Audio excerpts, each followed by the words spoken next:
Karena para bintang ini pengecut semua. Cukong tambang liar ini bersemayam di suatu negeri yang dekat Indonesia.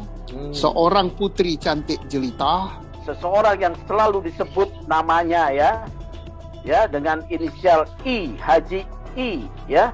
Ini mempunyai kekuatan jaringan politik yang besar, mungkin sampai istana. Ayo dong, panggil dengan pendapat, buka di forum DPR biar presiden juga tahu. Ini perang mantan bintang dengan baru mempersoalkan bintang. Yang biar yang ini saja ini dihabisi nggak apa-apa. Ketika elit ini nggak ditindak, nanti akan terjadi demotivasi. Ya. Dan itu berbahaya. Semua 8 item ini nggak ada masuk ke negara. Ini gempa bumi 9 skala Richter di Mabes Polri.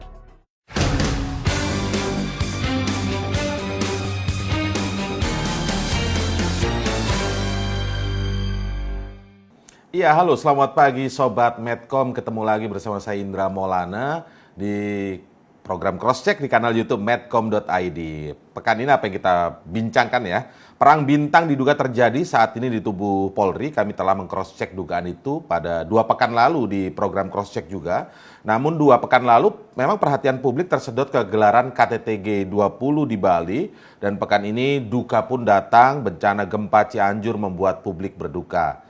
Nah, di tengah-tengah peristiwa besar ini, muncul pengakuan baru dari Hendra Kurniawan, tersangka obstruction of justice, penghalangan penyidikan kasus pembunuhan berencana Brigadir Yosua. Menurut Hendra, memang benar Kadif Propram waktu itu, Irjen Verdi Sambo, tengah menyelidiki mafia tambang di Kalimantan Timur yang menyeret nama Kabareskrim Polri saat ini.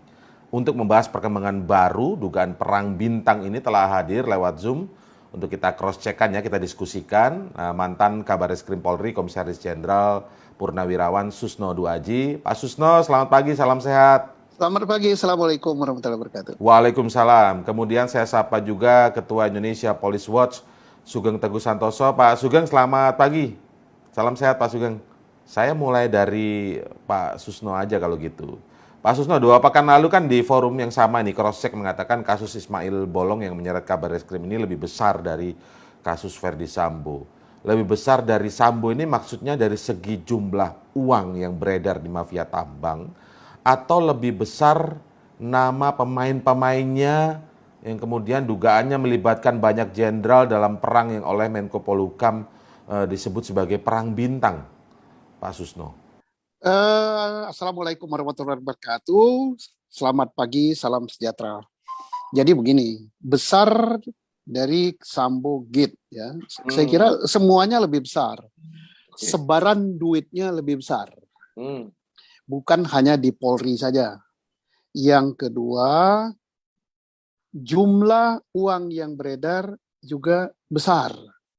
Yang ketiga, waktunya cukup lama. Yang keempat, kalau ini yang dirugikan itu rakyat Indonesia. Karena apa? Negara yang dirugikan. Yang semestinya tambang liar itu atau illegal mining itu, duit restribusi masuk ke negara. Pajak masuk ke negara, PPH. Kemudian PP perorangan, pajak perorangan masuk ke negara, pajak pendapatannya. Kemudian PBB, pajak bunyi bangunan dari tambang itu masuk ke negara. Kemudian biaya ekspor masuk ke negara. Kemudian dana reklamasi masuk juga ke negara. Kemudian satu lagi yang mesti masuk ke rakyat, dana pembebasan lahan. Di situ ada pajaknya juga, dana pembebasan lahan masuk ke negara. Semua 8 item ini nggak ada masuk ke negara. Gara-gara kasus tambang ini ya, mafia tambang ini ya. Okay. Apakah itu masuk ke rakyat? Oh tidak. Rakyat hanya dapat debunya dan secuil. Tetapi yang diatasnamakan rakyat. Masuk kemana? Ya masuk ke cukong. Ini tidak ubahnya judi online ini. Ini ada cukongnya. Nah, kan pernah dihebohkan di DPR ya kalau nggak salah. Bahwa cukongnya itu, cukong tambang liar ini bersemayam di suatu negeri yang dekat Indonesia. Seorang putri cantik jelita, ya namanya nggak saya sebut, tapi kan sudah nggak rahasia publik lagi, itu ya penyandang dananya. Karena apa? Tidak mungkin tambang liar itu rakyat, karena dengan mengerahkan peralatan besar, bulldozer, ekskavator, dump truck, kemudian pompa yang besar, dan lain-lain. Dan berlangsungnya cukup lama, lahannya luas, mungkin ribuan hektar. Dan tambang liar ini kita tidak boleh berpikir hanya batu bara saja. Apa? Batu baras, timah di laut dan di darat di Bangka, kemudian di Riau, kemudian aluminium, kemudian emas, kemudian tambang minyak di Sumatera Selatan dan di Kalimantan mana kan ada tambang liar minyak.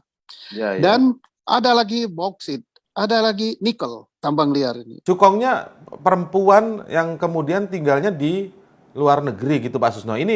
Ini sudah apa? Kalau ini menarik informasi ini Pak Susno. Dulu sudah tersebar di media dulu, cantik lagi. Saya kalau cantik nggak mau saya bahasnya, takut nanti dikira terpesona.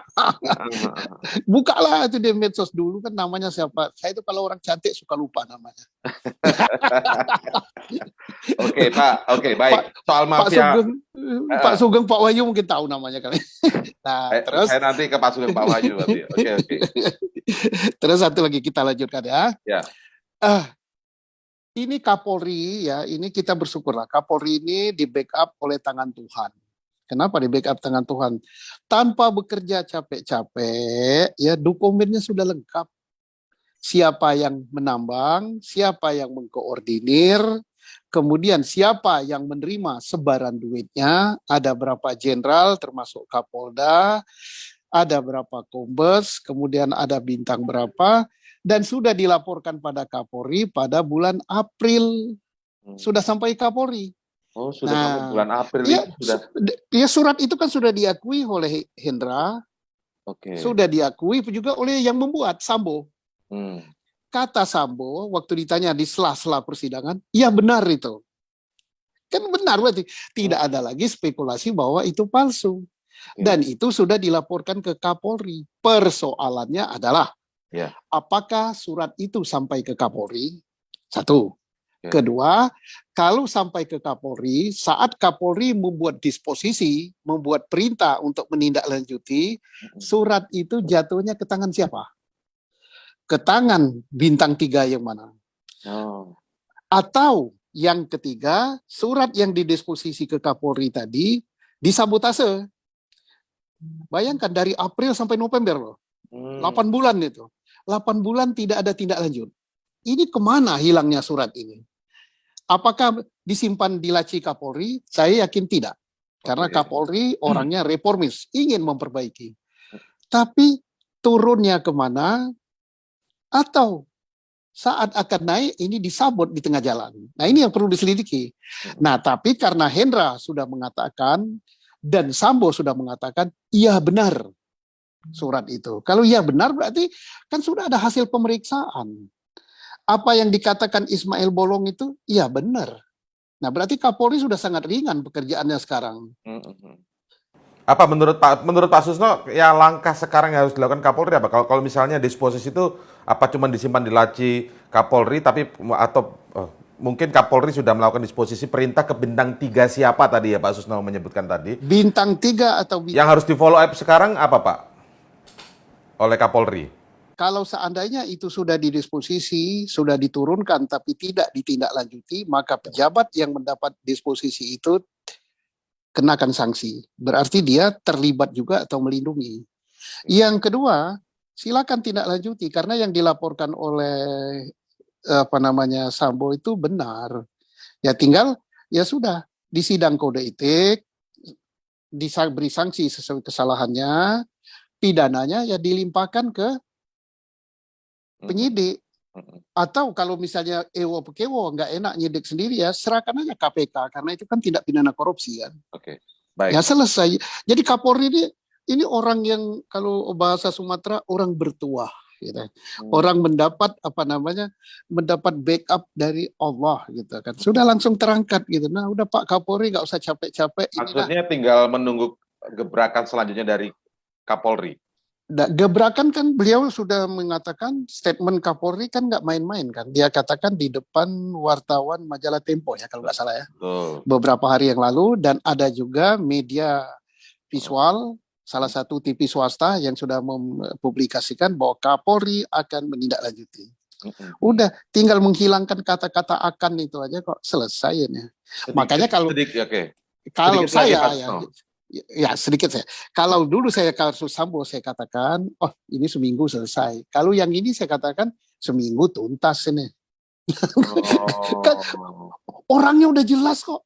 Jadi jauh lebih mudah sebenarnya ya, bukan susah ini ya. Nggak usah disidik lagi, hasil penyidikannya sudah ada, tinggal ambil. Tanyakan aja kepada Propam yang baru. Siapa namanya? Kan Propam yang baru Sahar ya. Jadi lebih besar secara uangnya, tapi untuk mengungkapnya harusnya lebih mudah dari kasus Sambo. Lebih gampang. Sedikit Pak Susno saya tambahkan sebelum bertanya ke yang lain.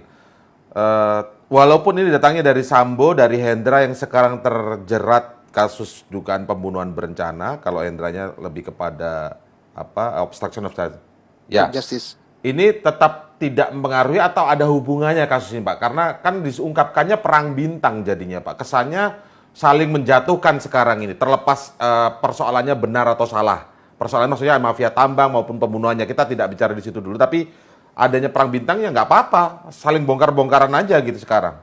Ya ini kan keberuntungan bagi Kapolri, bagus sekali. Waktu surat itu dibuat kan belum ada saling jatuhkan antara Sambo dengan Kabariskrem, baik-baik saja hubungannya kan bulan April kan. Kejadian kasus dibunuhnya Joshua itu kan tanggal 8 Juli. Jauh dia berjarak 3 bulan lebih kan. Nah, oke lah, kita tentang isu perang bintang nggak masalah lah, mau perang bintang, perang matahari terbit gitu atau perang bulan ya boleh-boleh saja. Tapi kan materinya itu benar adanya. Ya sudah gitu, tinggal kita berbaris di belakang Kapolri, kita berikan dukungan, sudah Pak. Media civil society society yang tergabung dalam civil society dengan tirantinya media sosial, ya udah beginilah kita mengawalnya. Kita kawal. Jadi sudut pandang Pak Susno melihat bahwa ini sebenarnya keberuntungan buat Kapolri sebenarnya ya. Walaupun kalau datang bertubi-tubi kasusnya dan seolah menjadi beban berat bagi Kapolri, itu justru hal yang lain ya, Pak ya. Tidak, ini beban cara memandangnya justru kalau ini tertutupi, tidak terungkap, justru badan Kapolri panas, kan gerah, kayak batu bara ditimbun tanah. Tapi sekarang kan terbongkar kan, nggak usah dia capek-capek kerahkan intel, nggak usah bentuk tim, nggak usah bentuk apa-apa, kan sudah terbongkar semua kan. Judi online terbongkar, kemudian tentang mafia tambang terbongkar, narkoba terbongkar. Nah tinggal Pak Kapolri berat masang bubu lah. Kalau bahasa Sumatera itu bubu ya. Tinggal ditunggu ikan apa lagi yang mau masuk sini. Saya ke Pak Wahyu sekarang. Pak Wahyu, sebelum ada kasus Sambo ini Pak Wahyu, kita publik sangat ingat betul bahkan saat perayaan Hari Bayangkara ya, hari lahiran Kepolisian Republik Indonesia. Kepercayaan publik kepada Kepolisian Republik Indonesia sangat tinggi dan kalau tidak salah itu tertinggi. Begitu Pak Wahyu. Tapi kalau melihat cerita-cerita ini, surat sudah mulai dibuat bulan April, ada mafia tambang belum terungkap. Ini prestasi semu dong berarti Pak Wahyu untuk kepolisian kita. Sekarang justru terbongkar ini menurut Pak Susno justru ini hal bagus. Inilah keberuntungan Kapolri sekarang bisa terungkap semua yang jelek-jelek nih. Berarti yang dulu-dulu justru meraih kepercayaan tertinggi dari publik, semu. Apakah begitu kira-kira Pak Wahyu? Begini Mas Indra, jadi memang pada Juli, 1 Juli itu ada launching mengenai indeks prestasi, indeks kepercayaan publik ya. Kemudian tanggal 5 oleh Pak Presiden, Pak Jokowi disampaikan sampai 87% dan itu tertinggi. Mengapa tinggi? Mas Indra bisa lihat sendiri ketika vaksinasi di mana sekarang ini akhirnya terkendali di Indonesia, itu yang kerja kan TNI dan Polri. Sampai anggota Polri itu memberikan kalau di luar negeri itu orang vaksin itu antri, di sini sampai orang diberi bonus, diberi door prize. Nah, itu upaya itu internal Polri yang melakukan sehingga masyarakat merasa terbantu, belum kerja para Babin Kamtimas. Tetapi ya, dan statement Pak Presiden jelas, begitu ada kasus Sambo, angka 87 itu langsung menurun drastis, istilahnya terjun bebas. Ya. Karena persepsi ya Nah, soalnya. persepsi Ketika publik. terbuka, persepsinya Ya. turun jadinya. Nah, dan kemudian ditambah dengan setelah kasus Sambo ada kasus Kanjuruhan di mana polisi dinilai tidak profesional, ditambah lagi kasus TM, ditambah lagi kasus sekarang tambang. Nah, ini semua kemudian persepsi publik menjadi buruk. Saya baru saja keliling Indonesia, Pak. Saya barusan pulang dari Sumatera Utara, dari Kalimantan. Besok Minggu saya ke Papua karena mau ada Polda baru. Itu masyarakat umumnya masih menilai Polri kerjanya bagus, tetapi ini pada elit ini jadi masalah. Nah, tadi kalau Pak Susno menyatakan lebih parah dari Sambo, memang kasus TM, kasus ini tambang itu justru oleh publik dinilai ini struktur dan sistematis karena dikendalikan oleh elit. Itu masalahnya. Beda dengan kasus Sambo. Kasus Sambo itu dilakukan secara personal. Memang ketika Sambo ingin meringankan hukumannya, dia mengajak anak buahnya, mengajak pengikutnya untuk ikut terlibat. Sistemik juga itu Pak berarti. Apa? Sistemik juga dong berarti. Ya sistemik, tetapi lebih pada kejahatan personal. Tetapi kalau yang ini kan struktural, kan para pejabatnya punya kewenangan, kayak Kabar Eskrim punya kewenangan. Nah sekarang pertanyaannya, kalau tadi saya melanjutkan dengan Pak Susno, memang Pak Sambo sudah mengakui mengenai surat yang beredar. Terus terang saja, saya sebagai anggota Komnas juga menerima surat itu, tetapi ini anehnya, saya terimanya bukan dari Polri, saya terimanya dari teman-teman media. Saya nggak tahu dari mana dapatnya, tapi saya pertama kali dapat dari teman media. Dan waktu Bapak tanya nggak itu yang teman media itu dapatnya dari mana? Nggak cerita ke saya, pokoknya hanya konfirmasi Pak. Atau cerita tapi Pak Wahyu nggak bisa cerita gitu. Ya, dia sampaikan, Pak Wahyu, saya dapat ini, bagaimana komentar Kompolnas. Maka kami kan bicara akan mendalami, kami cek dan sebagainya. Memang surat itu ada, tetapi benar atau tidak kami kan harus konfirmasi ke Pak Kapolri, ke Kadifropam, dan itu belum terlaksana. Hanya kemudian hari Senin kan ada statement dari Pak Sambo, betul yang tanda tangan Pak Sambo. Lalu kemudian hari Rabu kemarin ada statement dari Pak Hendra Kurniawan, betul memang dia yang meriksa dan ada aliran dana. Nah, sekarang kami Komponas punya tugas tambahan untuk klarifikasi. Kalau tadi Pak Kapolri punya kewenangan untuk memutuskan ini sudah benar, tinggal disanksi saja. Komponas nggak bisa masuk ke sana. Maka kami akan klarifikasi benar apa tidak statementnya Pak Sambo, benar atau tidak statementnya Pak Hendra. Ini yang akan kami lakukan, Mas Hendra. Ya. Pak, tapi ini publik secara umum sih ya melihatnya bukan berpikir teori konspiratif, tapi kan begini, ketika kasus Sambo semua terseret, ini seperti ada kubu di sebelah sini di kepolisian. Nah sekarang, waktu itu yang cukup muncul kan memang Kabar Eskrim salah satunya ya kan, yang kemudian harus menuntaskan kasus ini. Kemudian kita ingat juga awal-awal wacana waktu itu, bukan wacana ketika pengurusan kasus Sambo sudah mulai bergulir cukup panas, tiba-tiba muncul bajunya Kabar Eskrim yang sangat mewah gitu segala macam. Kalau nggak salah kita pernah ada sempat gimmick di media Pak, kita pernah ingat.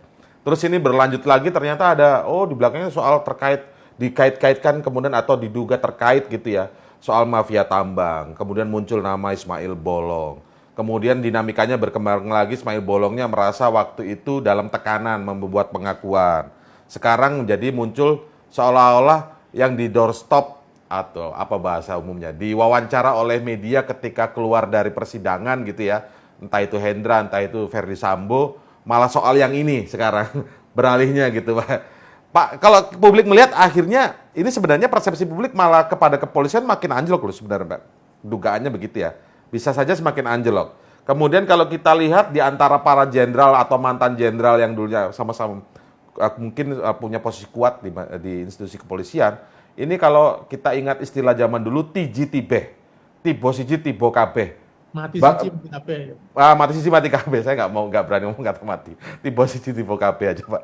Kalau Pak Wahyu ngelihatnya ini kan nggak bagus buat institusi kepolisian. Bagaimana Pak Wahyu? Ya. Jadi sejak awal begitu kasus Sambo muncul, Komponas sudah langsung membuat kesimpulan bahwa reformasi kultural Polri ini tidak berjalan. Kan kita punya 3 reformasi, ada struktural, ada instrumental, dan kultural. Tidak berjalan. Dengan model orang bisa pakai teori relasi kuasa dan macam-macam, tapi itu jelas ada perilaku, kemudian anak buah menyetujui perilaku yang salah, berarti tidak berjalan. Itu kesimpulan kami. Kemudian kami membuat telaah, kami diskusi, kami membahas, beberapa yang sudah kami sampaikan ke Bapak Presiden. Ya, termasuk gaya hidup.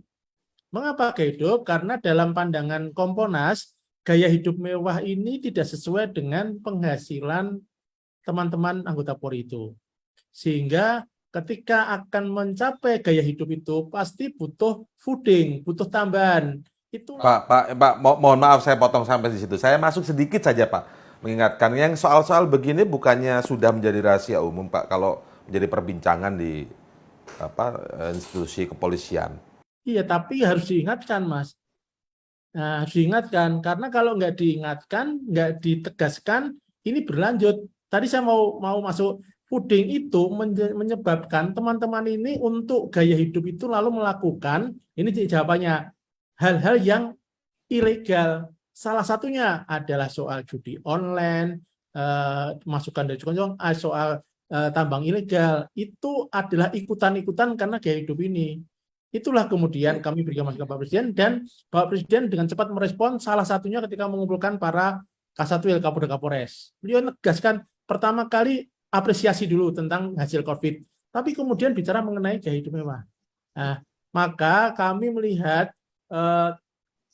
kultural ini pernah ketika Pak Tanto jadi Kapolri, beliau bicara tidak ada judi dan itu bisa.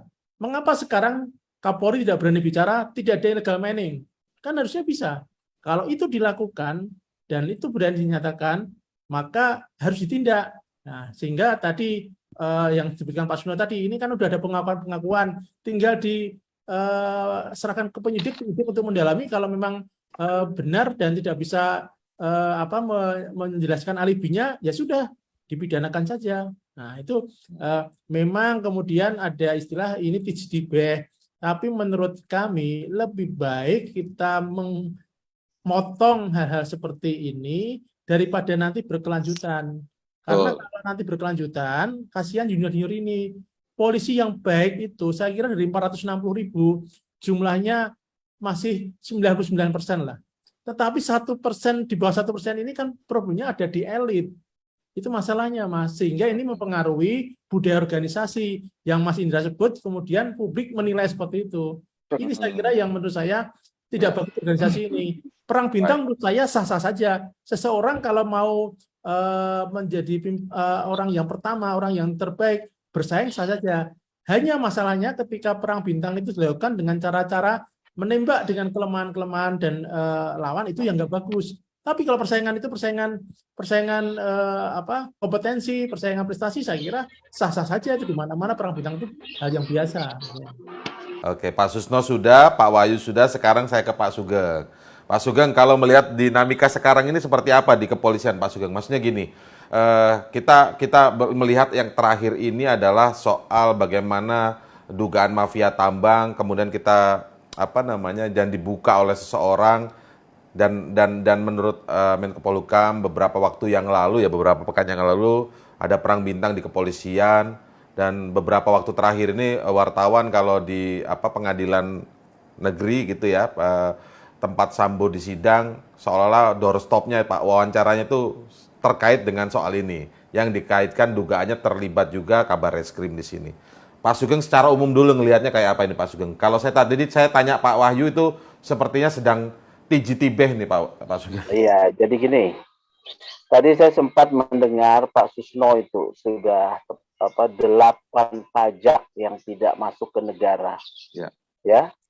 Kemudian uang itu hanya masuk ke kantong-kantong segelintir orang. Sementara tambang itu adalah sumber kekayaan yang harus dikelola oleh negara untuk sebesar-besarnya kesejahteraan negara atau kesejahteraan bangsa. Nah, artinya ini tidak punya sikap wawasan kebangsaan ini para pihak-pihak yang terlibat ini.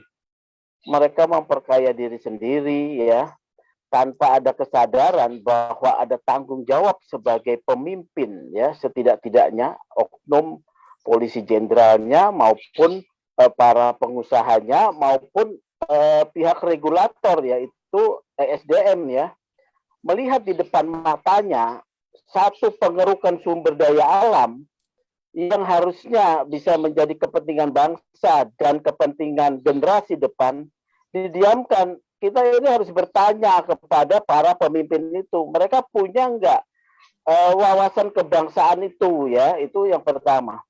Yang kedua tentang isu perang bintang. Kalau saya lihatin ini perang mantan bintang dengan baru mempersoalkan bintang ya, tetapi walaupun telat itu baik ya, walaupun telat itu baik. Tapi menurut saya tidak ada perang bintang ya. Yang ada apa, Pak? Yang ada adalah perilaku-perilaku menyimpang yang kemudian saling dibuka. Oh. Ya. Nggak ada perang bintang itu. Kalau memang ada kompetisi yang sehat, seperti Pak Wahyu bilang, saya setuju. Karena para bintang ini pengecut semua. Nah, ini ada Pak Susno ya. Ini pengecut semua, Pak. Ya. Kalau memang mereka itu bersih ya, mereka akan membuka. Ya, akan membuka. Tetapi yang terjadi, mereka saling tahu kelemahan masing-masing dan mereka mempertahankan status quo. Ya, kamu tahu kesalahan saya tahu kesalahan kamu. Mari kita sepakat sebagai orang yang sama-sama pemain untuk kita diam. Kan begitu. Jadi nggak tepat kalau disebut perang bintang. Kalau perang bintang persaingan yang keren seharusnya ya. Kalau perang bintang itu ya. Kalau mereka perang bintang itu orang-orang yang aktif ya, merencanakan, menyusun strategi, terbuka ya, terbuka. Kalau itu yang terjadi perang bintang, ini gempa bumi 9 skala Richter di Mabes Polri. Ya, gempa bumi 9 skala Richter. Jadi seperti itu, saya lihat ini adalah terbukanya praktek-praktek penyalahgunaan wewenang, pelanggaran hukum, pelanggaran kode etik yang memang secara alamiah terjadi setelah FS terjerembab. Ya, kan saya sudah sampaikan, IPW sudah sampaikan jauh-jauh sejak akhir Juli, pertengahan dan akhir Juli akan ada serangan balik menggunakan medsos, kemudian media sosial, internet, kemudian serangan balik itu akan terjadi. Ya, sekarang terjadi. Pak Sugeng, maaf Pak Sugeng, serangan balik itu maksudnya serangan balik dari apa ke siapa, Pak? Lebih clear-nya. Ya, FS ini kan, ya, mereka juga sudah selon. Kalau orang bilang sudah selon ya, gua udah jatuh, nggak ada lagi yang harus dipertahankan. Ketika dokumen itu beredar kemudian, dia juga setengah-tengah tidak mau bicara. Tapi ketika publik kemudian mendorong terus, media, kemudian tokoh-tokoh berbicara, dia mendapat dukungan. Oleh karena itu saya tidak simpati ya dengan praktek-praktek seperti ini. Karenanya kalau memang kita mau bebersih, ya sudah, biarlah terjadi gempa 9 skala Richter ya. Kemudian kita benahi gitu. Sekarang ini harus dilakukan pembenahan dengan cara apa? Kalau menurut saya harus dibentuk tim khusus gabungan. Kalau Pak Kapolri saja ini akan berat secara psikologis. Atau tim dari luar, Pak, biar independen atau objektif misalnya. Kalau tim dari dalam tim juga gabungan, nanti tim gabungan maksud saya eksternal dan internal ya, kan tidak bisa diabaikan fungsi-fungsi internal yang sudah secara normatif memang ada seperti Propam ya, seperti Bareskrim ya, itu tetap akan harus dipekerjakan dalam satu sebagai sistem yang memang bekerja untuk menegakkan hukum, tetapi harus didukung. Nah, harus ada Kompolnas ya, harus ada Kompolnas walaupun kewenangan Kompolnas terbatas, tetapi dengan melibatkan banyak pihak, check and balances terjadi. melibatkan juga tokoh-tokoh masyarakat. Tetapi semuanya ini penting sekarang sikap presiden, ya. Pak Sikap Sugeng. presiden tidak ada bicara sama sekali nih presiden ini. Oh, Pak Mahfud gagap, ya Pak Mahfud gagap. Kenapa? Kenapa? Karena banyak pemain tambang, bukan hanya di Kaltim, ada di Kalsel, seseorang yang selalu disebut namanya ya dengan inisial I, Haji I, ya. Ini mempunyai kekuatan jaringan politik yang besar, mungkin sampai istana. Kalau kita mau konsisten, bersih-bersih, udah dibongkar semuanya aja, nggak ada peduli kita rakyat. Gitu loh. Gitu. Ya. Jadi nggak cukup pembersihan di dalam internal kepolisian saja maksudnya Pak Sugeng? Enggak dong. Emangnya cuma polisi yang main di sini. Orang di dalam suratnya Sambo aja jelas adanya Setmilpres, adanya TNI. Nggak bisa, bukan hanya lembaga polisi yang terlalu berat. Lembaga kepolisian dibebankan untuk ini. Presiden harus berbicara. Kalau tidak, sudahlah. Kita hanya melihat kebohongan-kebohongan. Ya. Kemunafikan-kemunafikan yang tidak akan pernah selesai. Oke. Jadi, apa? Semuanya bermain semuanya. Ya. Jadi begitu. Oke. Bongkar-bongkaran ini. Saya ke Pak Susno. Pak Susno, Anda yang pernah berada di dalam institusi kepolisian, Pak. Posisinya Kabar Reskrim juga waktu itu, Pak ya. Pak Susno seorang komjen juga. Pak, tapi kalau apa yang kita bahas hari ini sebenarnya kan sangat ahistoris kalau kita seolah-olah mau berbicara kasus ini hanya terjadi baru-baru ini, gitu Pak. Maksudnya dalam artian ada mafia dan lain sebagainya. Kita ingat betul di zaman agak beberapa tahun yang lalu ada seorang anggota kepolisian, oknum kepolisian ya Pak yang di Papua kemudian bisa begitu luar biasa, ya kan? Itu menjadi kasus tersendiri juga dan lain sebagainya. Pak Susno melihat ini lebih kepada apa? Ya tadi kalau disebutkan reformasi kultural itu gagal. Cukupkah memperbaiki ini dengan cara-cara yang biasa, Pak? Toh sama aja kondisinya nanti ke depan seperti ini lagi gitu. Jadi begini ya, saya hormat dan terima kasih Pak Sugeng sudah buka ya. Kalau tambang liar atau tambang ilegal ini ya sangat besar ya, sebarannya luas. Tinggal nanti pejabat mau bermain duduk diam atau menentang. Kemudian pilihan itu membawa risiko. Duduk diam, terima setoran, ya dapat duit enak kalau nggak terbongkar. Kemudian menentang, ya terbanting. Saya kan terbanting, saya kan waktu jabat kan. Saya kan di dalam kan. Kalau nggak setuju ya risikonya ya dibanting gitu kan. Dan ini sebarannya seluruh Indonesia, bukan hanya di Kalimantan Timur. Kemudian duit triliun, iya. Nah, kalau kita betul-betul mau baik, ya yang terjadi ini kita ambil hikmahnya. Kita mulai dari yang kecil, di Tubuh Polri kita jangan didiamkan. Ini kan sudah terbongkar.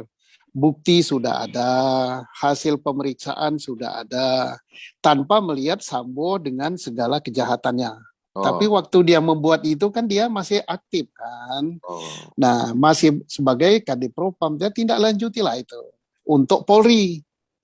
Kemudian untuk instansi lain yang disebut oleh Sambo itu, ya hampir semua instansi kena, aparat keamanan kena, pemerintah sipil kena, kemudian yang punya tanggung jawab di bidang kepertambangan, kenapa didiamkan saja?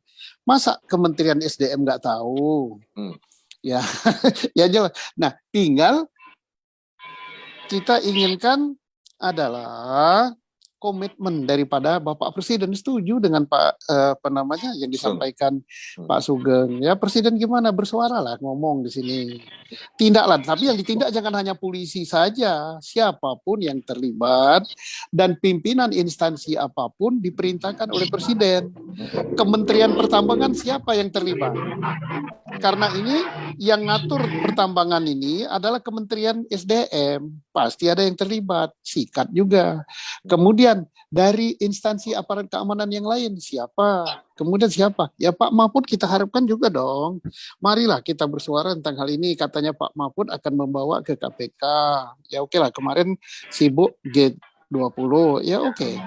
Nah DPR kita minta juga. DPR itu wakil kita kok. Nah, kalau DPR mau marah sama pemerintah boleh, karena dia kontrol pemerintah. Tapi jangan marah sama rakyat. Saya ini udah rakyat sekarang. Pak Sugeng juga udah rakyat, nggak boleh dimarah oleh DPR.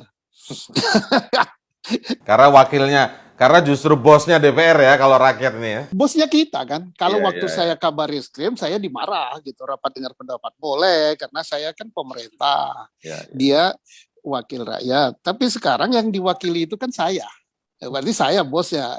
Jangan marah loh DPR sama saya. Sekarang gantian, ayo dong. Gara-gara ngomong ini nanti dimarahin gitu ya. Ya saya gantian marah dong, ngomong saya sekarang nggak ada.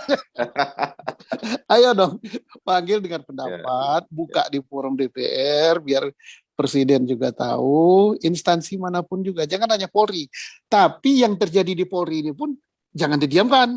Nggak boleh, wong ini sudah nyata, terang benderang, siang hari pakai lampu petromak. Kan sudah jelas itu kan? Iya, iya. Tindak Oke. lanjutilah. Jangan sampai karena yang ingin besar, mengharap burung terbang, punai di tangan, dilepaskan. Ya jangan, ini sudah kok. Bukti tertulis sudah ada, saksi-saksi diperiksa sudah ada, video beredar sudah ada, yang nambang siapa, yang menghimpun setoran siapa, diserahkan pada siapa. Ya sudah, tindak oleh Kapolri. Sudah Tindak, terang benderang ya. ya, tindak melewati kode etik, tindak juga melalui hukum pidana. Nah, itu udah terang benderang, aturannya pun udah jelas. Nanti kalau saya ngomong saya salah, saya ini udah bodoh kan, udah jadi petani. Nah, instansi lain, ayo dong, jangan bersorak-sorai bahwa ini polisi begini. Instansimu juga begitu. Kementerian Pertambangan, masa nggak tahu? Logikanya tahu Pak ya, menurut Pak Susno logikanya tahu sih pasti ya. Nambang itu kan minimal segede bulldozer kan. Ya. Tapi kalau segede bulldozer dapatnya hanya 3 karung gitu kan. Tapi kalau dapatnya jutaan atau ribuan ton, ratusan ribu ton, ya berarti Berapa segede bulldozer ya? segede kecamatan lah itu terbuka ya. Menganga gitu, masa nggak tahu? Iya, Suara bulldozer itu kan kedengaran jauh, nggak bisik-bisik dia. Suara ekskavator juga gitu, suara dump truck jadi juga begitu. maksudnya nggak mungkin silent operation ya Pak Susno? Nggak mungkin, tahu sama tahu siapa ya udah aparat sipilnya kan di situ kan ada mulai dari kepala desa dan sebagainya, termasuk preman juga tahu, preman kebagian juga kok.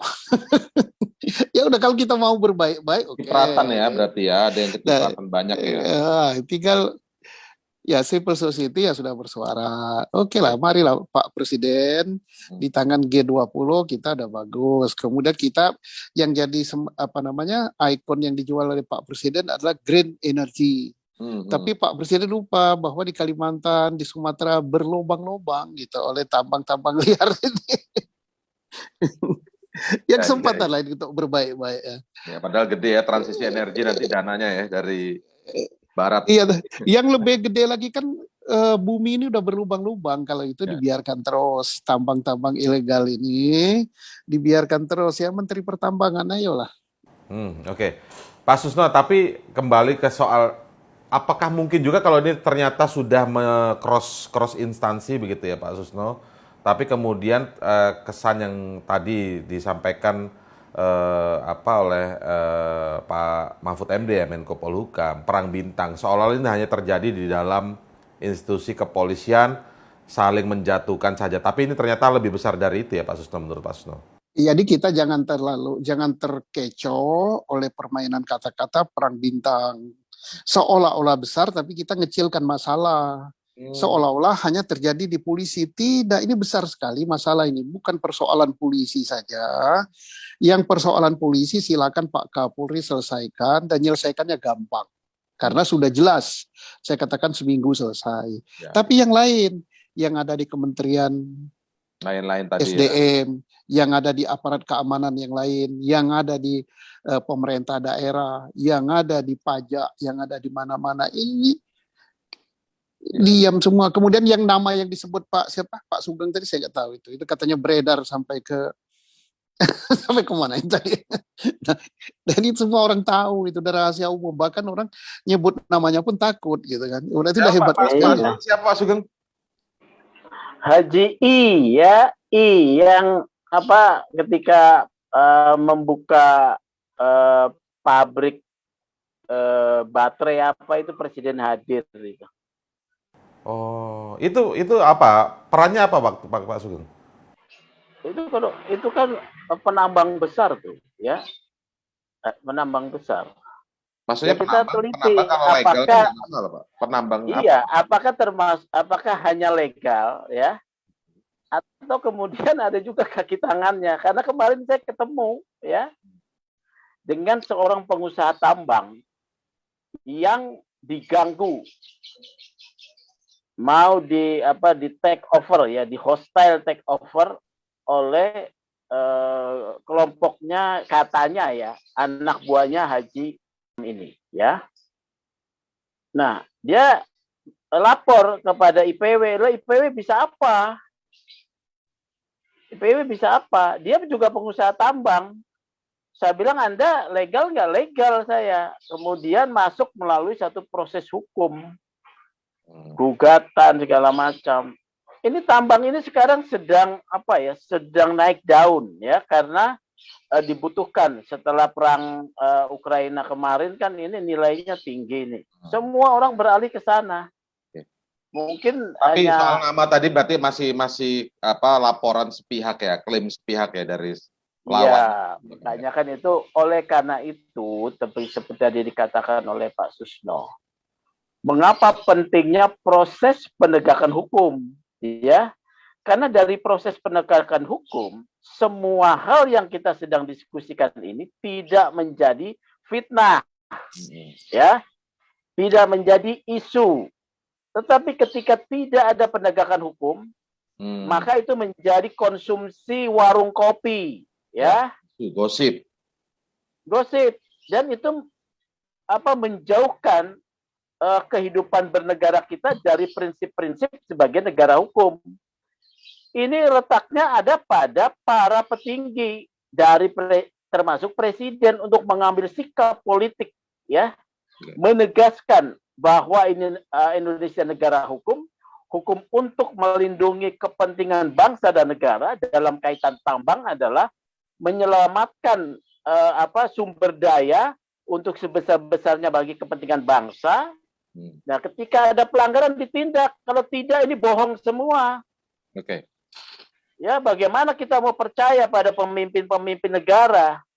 Pak Mahfud mungkin seorang yang punya punya sikap yang baik, tetapi dia menteri, tetap saja akan tergagap-gagap ketika presiden tidak memberikan satu arahan. Ini harus jelas ini. Bukan di tangan polisi. Aduh, polisi mah cuma kecil, ya, bagian daripada satu sekrup, karena dia memang kewenangannya berhubungan dengan penindakan tindak pidana umum, ya terkait tambang, ya di depan mata polisi, makanya terdistorsi. Kita mau bicara apa kalau tidak ada keseriusan? Rusak, nanti alam itu rusak sudah, Kalimantan itu sudah bolong-bolong itu, ya, saya juga sudah mendengar. Kan kami juga, saya ini juga menjadi penasehat dari satu kelompok masyarakat adat, ya, Perhimpunan Pembela Masyarakat Adat. Kami tahu penderitaan mereka, ya, tersingkirkan dari tanahnya. Oh, akibat ini mafia tambang ini. Oke. Nah, sekarang kita coba bicara yang konkret sekarang ya. Ketika ini semua sudah diketahui dari sisi perbaikan kepada kepolisian, Pak Wahyu seperti apa kira-kira Pak memulainya supaya ini tidak terkesan hanya saling bongkar, saling buka kartu akhirnya ya. Saling buka kartu as. Ini Pak Wahyu, supaya ini ketika disebutkan persepsi publik, oke, sekarang obatnya deh, persepsinya lagi turun, tapi untuk kedepannya akan bagus buat kepolisian, Pak Wahyu. Ya, kalau kami Komponas, ya, saya selaku Komisioner Komponas tentu bicaranya, ya, tentu berharap sesegera kasus ini menjadi terang benderang seperti disampaikan Pak Susno tadi, dan itu satu jalan keluarnya sampaikan Pak Sugeng tadi, penegakan hukum. Ya, memang konsekuensinya memang nanti ada dalam tanda petik korban, tetapi korban ini kan demi kebaikan misalnya. Pak Wahyu, perlukah kemudian banyak testimoni atau pengakuan dari Verdi Sambo dan mungkin Hendra Kurniawan, Pak? Begini, apa yang disampaikan itu Bisa objektif nggak kira-kira maksudnya kalau itu digali dari Verdi Sambo dan Hendra Kurniawan? ya kan petunjuk. Saya kira penyidik sudah ahli semua. Ketika sudah ada petunjuk, tinggal nanti ditindaklanjuti saja.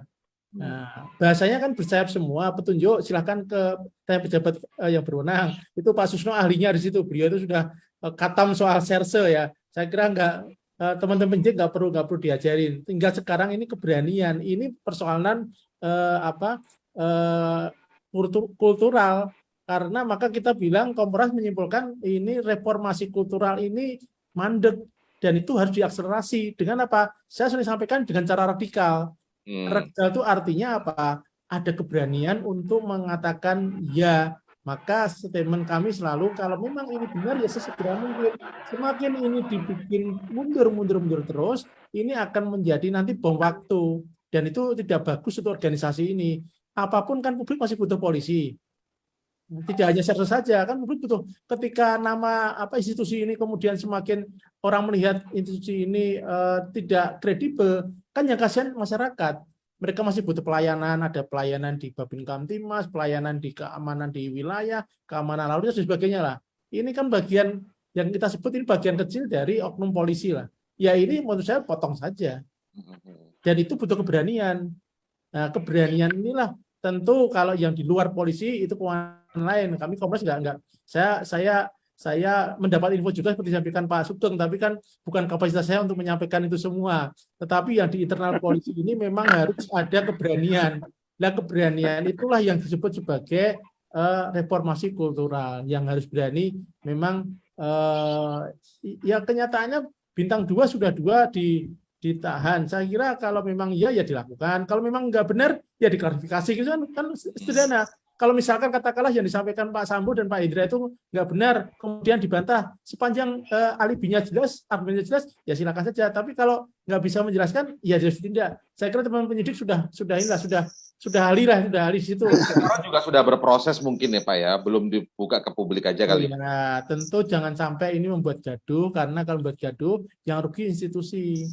Kalau institusi yang besar ini. Tadi katanya kalau gaduh tapi untuk demi kebaikan. Dibuka semua kan Pak Susno ya, tadi dibuka, tetapi saya katakan tadi kerja polisi bukan hanya soal ini saja, masih banyak yang lain. Jangan sampai yang lain ini berpengaruh. Biar yang ini saja ini dihabisi nggak apa-apa. Tapi mohon maaf, saya baru saja keliling di wilayah-wilayah. Ini teman-teman Babin Kamtimas itu mereka kerja mati-matian, nggak tidur, tujuannya hanya demi kepentingan publik. Jangan sampai ini juga dianggap tidak bekerja. Betul. Ya, yang memang ini salah, jelas melanggar hukum ini ditindak, tapi teman-teman yang lain diapresiasi. Banyak, Mas Indra, kalau nggak ada polisi lalu lintas, jalan ini macet semua. Mereka di Jakarta itu jam apalagi rupanya jauh, jam 3 sudah berangkat Mas, yang rumahnya di daerah kan ada rumahnya kan mereka nggak kuat beli di kota, mereka punya rumahnya di pinggir kota. Jam 3 sudah berangkat Mas, karena mereka jam 5 harus sudah di tengah jalan. Ini kan mereka kerja dan sementara kita baru mandi dia sudah di jalan. Ini kan juga diapresiasi. Kita tidak meninggalkan kerja-kerja anggota kepolisian yang seperti itu. Memang itu yang elit. Artinya persoalannya selalu ada di elit berarti Pak ya. Elit ini yang saya kira harus ditindak. Ini karena begini, ketika elit ini nggak ditindak, nanti akan terjadi demotivasi. Iya. Dan itu berbahaya. 460.000 orang. Saya kira yang buruk ini kan jumlahnya nggak sampai 1.000 lah. Nah, jadi tapi kalau Kapolri sering mengeluarkan tagline potong kepalanya kalau ekornya ini kan begitu Pak ya. Saya paham itu. Pak Wahyu melihat itu konkret dilakukan oleh Kapolri tidak sih sebenarnya Pak? Pada beberapa hal sudah dilakukan. Ya. Beberapa hal yang lain? Ya seperti kasus. Karena tersangkut ini kepentingannya lebih besar sehingga mungkin. Ya, tetapi kan tentu saya kira ada hal strategis yang saya kira perlu dengan pertimbangan yang matang ketika mengambil keputusan. Karena ini kan organisasi besar, Mas.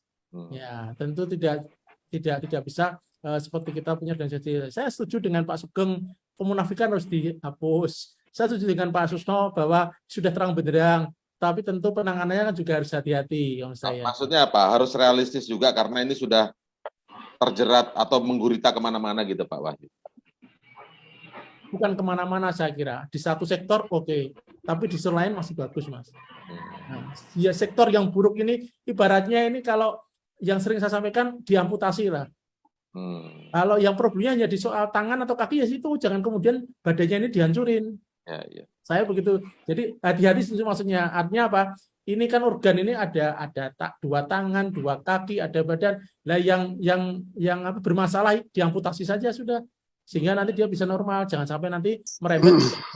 Kalau saya begitu saya, ya. Oke, baik Pak Susno, konkretnya seperti apa Pak ini biar apa benar-benar paling enggak apa ya mengalami sebuah perbaikan menyeluruh begitu Pak Susno.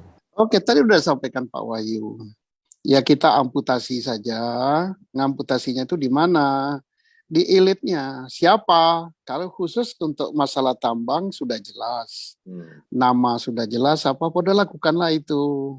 Untuk apa? Ya supaya organisasi ini tetap solid. Kalau elit yang seperti itu tetap dipercaya, maka kehilangan kepercayaan dari anggota. Anggota bilang, wah kami capek-capek di lapangan, bangun jam 3, bapak-bapak di ruangan ber-AC, miliaran, tapi tidak diapa-apakan. Bagus sekali, bahasa Pak Wahyu tadi udah mendalam sekali, ya udah bagus. Dan Kapolri tidak usah ragu-ragu, kami sebagai pensiunan, sebagai warga yang mendukung beliau. Ya. Kemudian dengan memotong itu, nama Polri bukan akan tambah jelek, tapi kepercayaan masyarakat justru semakin naik. Bahwa masyarakat akan menilai Kapolri tidak ngomong doang, tapi dia buktikan. Nah, reputasi Polri tambah baik. Nah, kemudian lebih luas tadi Pak Sugeng sudah katakan, mau baikan beneran kita ini tuh mau pura-pura. Ya kalau mau beneran ya Presiden turun tangan dong. Pak Mahfud sebagai Menko Polhukam, ayo katanya mau dia. Oke, saya kira itu aja.